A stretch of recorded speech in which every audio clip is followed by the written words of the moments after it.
24. Legacy Recap. Hour 2 rapidly escalates the crazy, hints at first mole. If you thought that 24, Legacy was borderline restrained with its post-Super Bowl premiere only raising our collective eyebrow with the almost routine tasering of a CTU boss, episode 2 was here to reassure you that ridiculous will still be in abundant supply.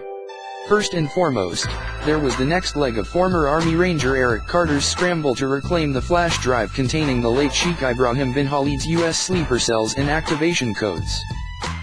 Dealing with an angry and unstable crimes, Carter learned that his on-edge former team member wants $2 million, cash, in trade for the volatile intel. Former CTU boss Rebecca Ingram can't get her hands on such a wad of money, nor does she want to risk tipping off the leak by putting in an official request, so Carter turns to his drug-dealing brother Isaac, who's also unable to come through. Pressed to help, Isaac notes that the cops recently seized north of $4 million in a drug bust, so Carter sets out to steal that cash from the local precinct's evidence locker. Saying there's no time to read in the local cops, nor of course does he know whom he can trust, Carter goes about grabbing that cash by first drawing the attention of some patrolmen, and then getting the drop on them with one of their pistols. Carter straps explosives to the flatfoots, then has them haul him into the precinct, in cuffs. He has them take him to the evidence locker, where he near instantly finds the seized millions just as the station house gets wind of what he is up to and corners the would-be thief with gunfire. In between running comms on this incredible op, Ingram has some splaining to do to CTU Director Mullins, whom she incapacitated when he discovered she had accessed the system to assist Carter on this lie. Ingram lays out the sitch, including how Mullins is one of 3 people, along with the heads of the NSA and CIA, who had access to the Army Rangers' WITSEC files. Though not quickly enough to hold off Carter's robbery attempt, computer jockey Andy ultimately learns that Ingram's CTU access code was used to view the top-secret files via the personal laptop of Nilam Israni, husband John's chief of staff. Already in this hour, 24 legacy mole Nilanila had drawn side-eye when Senator Donovan's father Henry, played by Gerald McCraney, disclosed that the rival presidential campaign was about to out her as a member of a radical mosque that has prayed for the death of U.S. troops.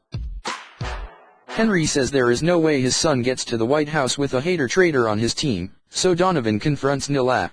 She claims that in the telltale photos she actually was at the mosque to confront the crackpot imam and condemn their distortion of the religion. Donovan vows to stand by his chief of staff rather than cast her aside, though he has yet to learn of her fiddling with his wife's access code.